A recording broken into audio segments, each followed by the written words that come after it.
The skies over the Eastern Front in 1942 were a theater of unmatched danger and relentless intensity. For the Soviet pilots patrolling these endless expanses, the Luftwaffe represented a force unlike any they had ever faced. Among the German arsenal, one aircraft in particular caught their attention, an aircraft that seemed almost unnatural in its agility and speed, a plane that pilots whisper about with both awe and fear, the Focke-Wulf Fw. The Fw-190 was not born out of necessity alone. It was a result of German engineering obsession. Designed by Kurt Tank, a visionary in aeronautical design, the Fw-190 was a radical departure from the aircraft that had dominated the skies in the early years of the war. Its radial engine gave it power and reliability that the inline engines of other planes could not match. Its cockpit was designed for maximum visibility, a small but crucial detail that made dogfights an exercise in lethal precision. But what truly set it apart, and would later terrify even the most experienced Soviet pilots, was its roll rate. The Fw-190 could rotate around its longitudinal axis with breathtaking speed.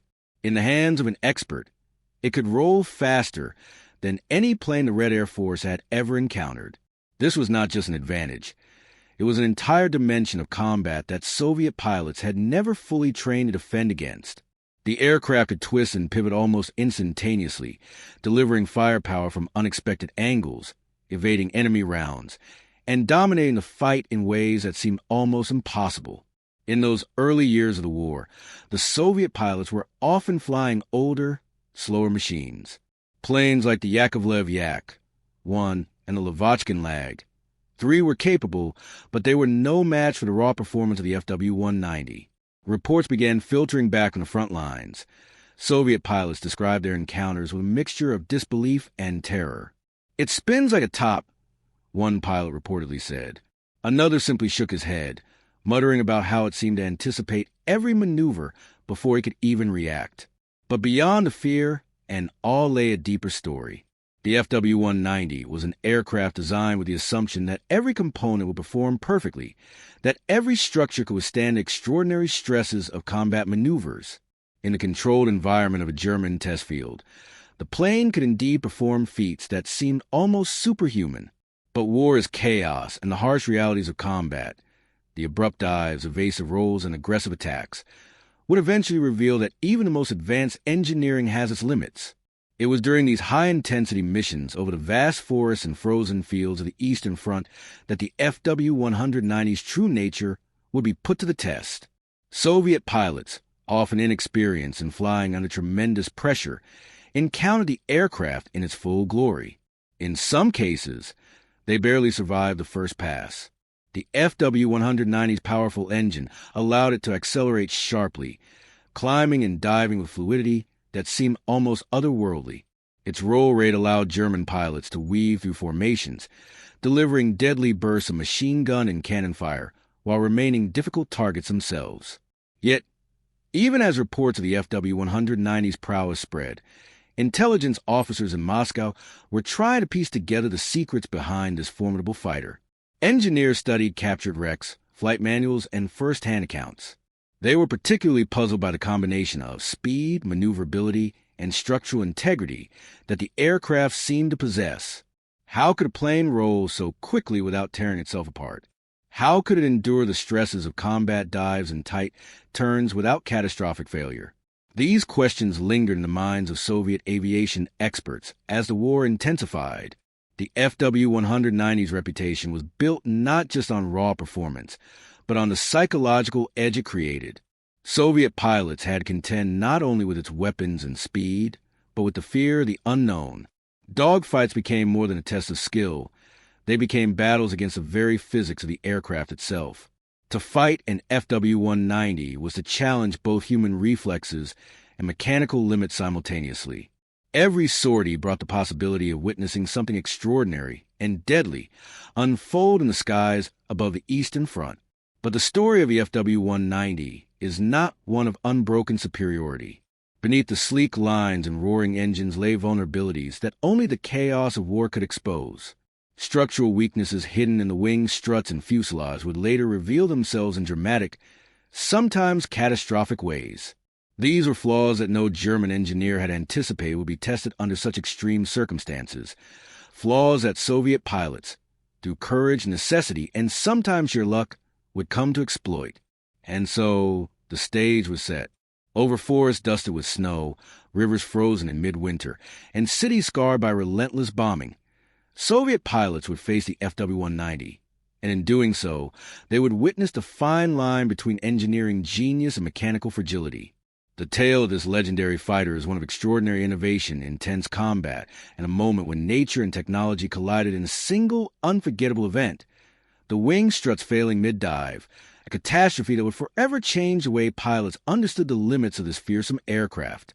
This is a story of awe, terror, and discovery, a story of the FW-190, the pilots who flew it, and the enemies who could hardly believe their eyes. It is a story that begins with an aircraft that seemed almost invincible, but whose true limits would only be revealed when the unforgiving laws of physics met the chaos of combat. By 1943, the FW-190 had become the terror of the Eastern Front. Soviet pilots who once underestimated the Luftwaffe's capabilities now found themselves facing a machine that could outmaneuver almost anything they flew. The reports were consistent. In a dogfight, the FW-190 seemed to defy expectation. Its roll rate, its ability to rotate around its fuselage, was unlike anything the Red Air Force had seen. In moments of life-or-death combat, it could twist, spin, and dive, leaving enemy planes floundering. Accounts from Soviet pilots described their frustration vividly. "I fired, but it was gone before I knew it," one wrote in his diary. Another recalled, "It spins so fast, it is like trying to hit shadow."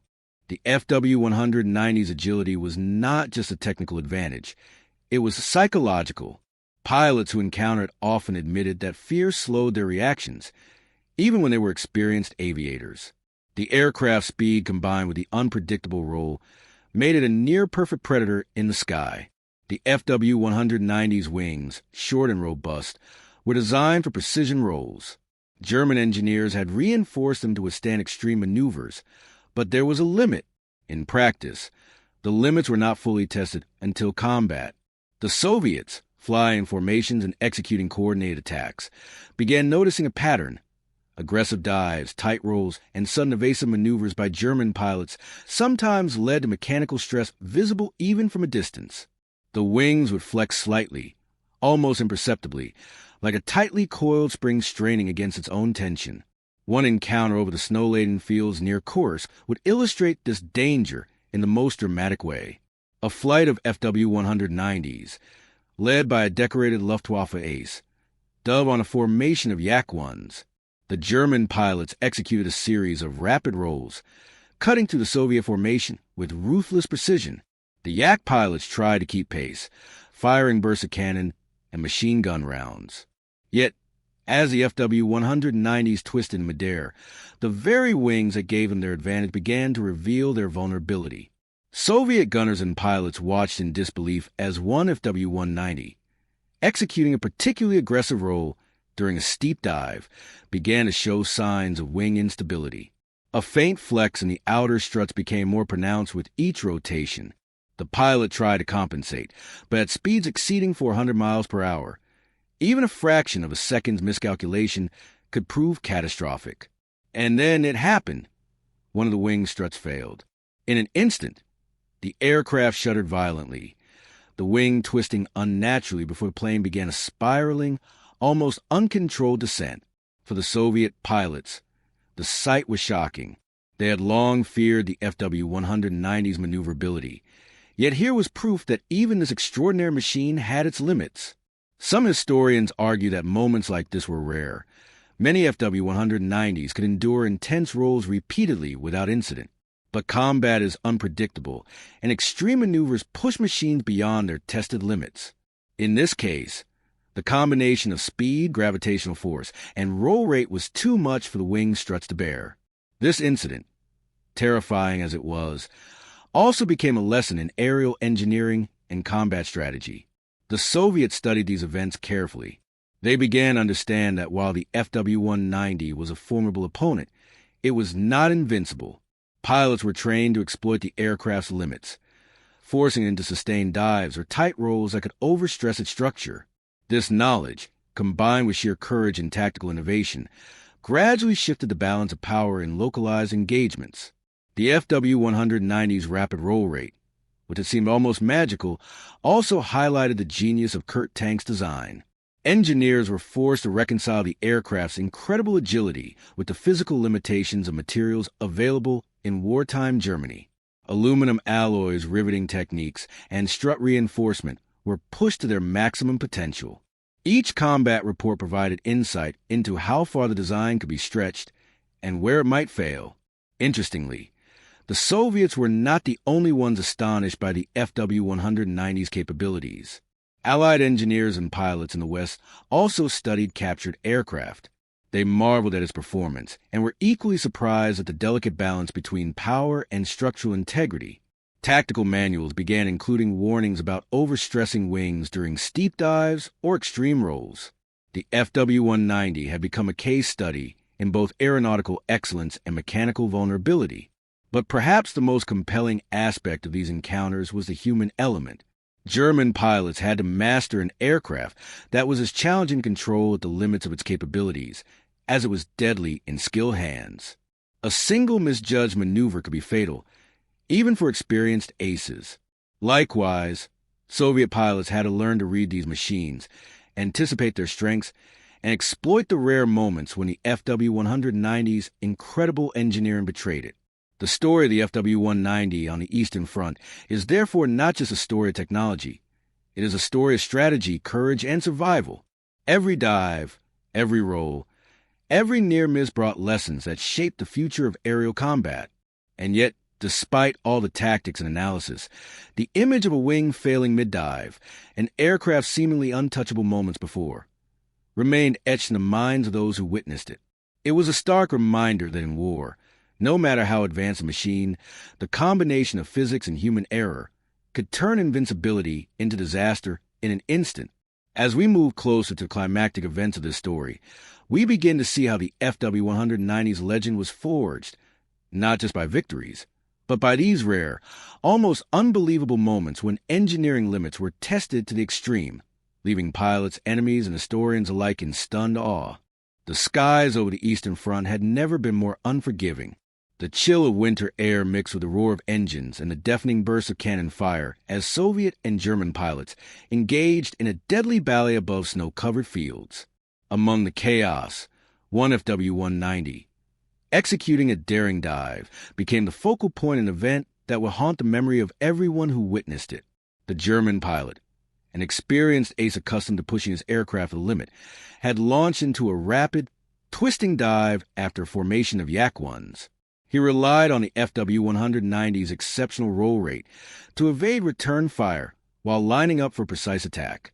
From the ground and from nearby Soviet planes, observers could see the aircraft spin almost impossibly fast, twisting in the sky with a grace that defied belief.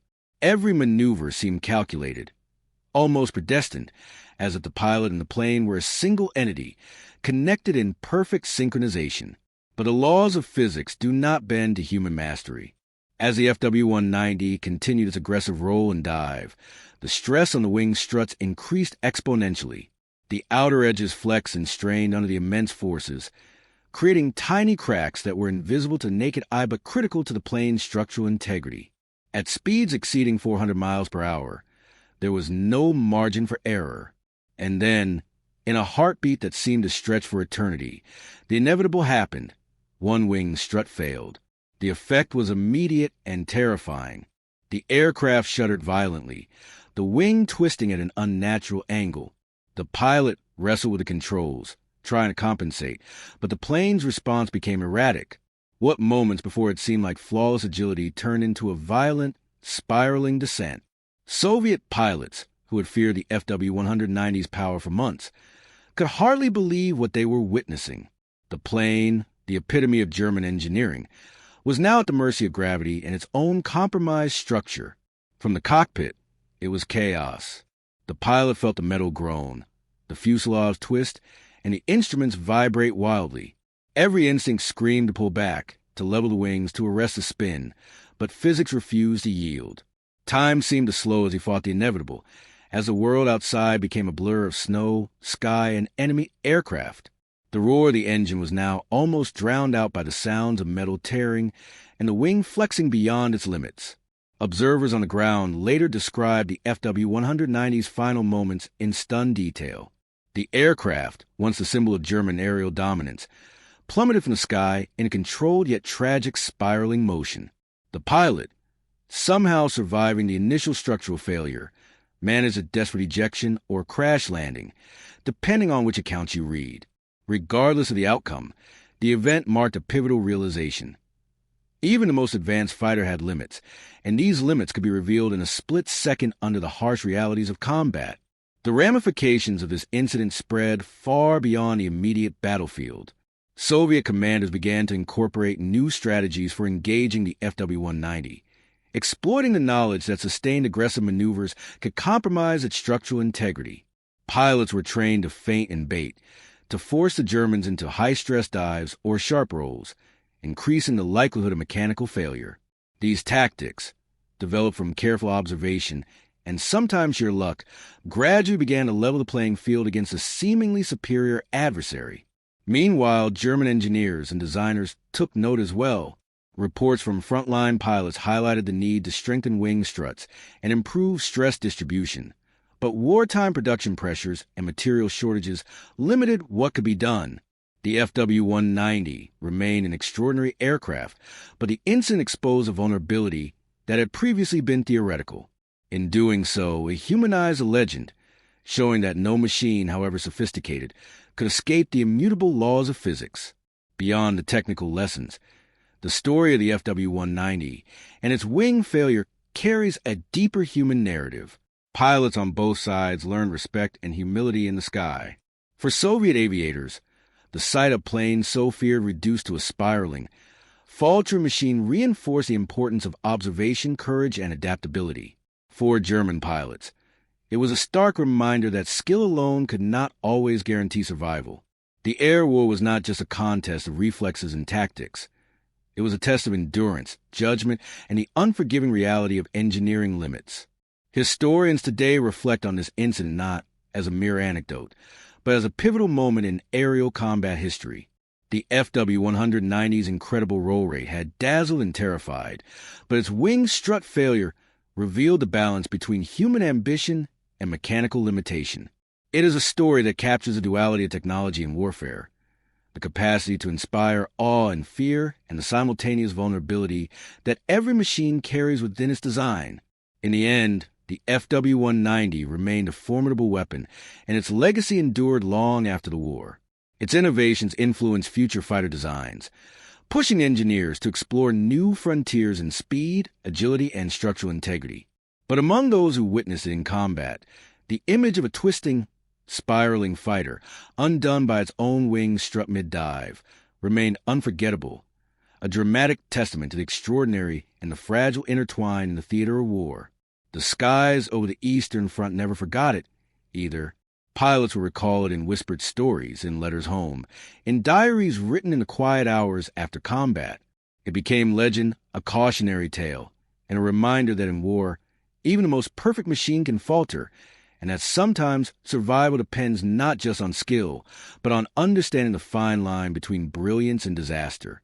This was the story of the FW-190, a marvel of engineering, a terror in the skies, and a reminder that even the most fearsome weapons have a breaking point.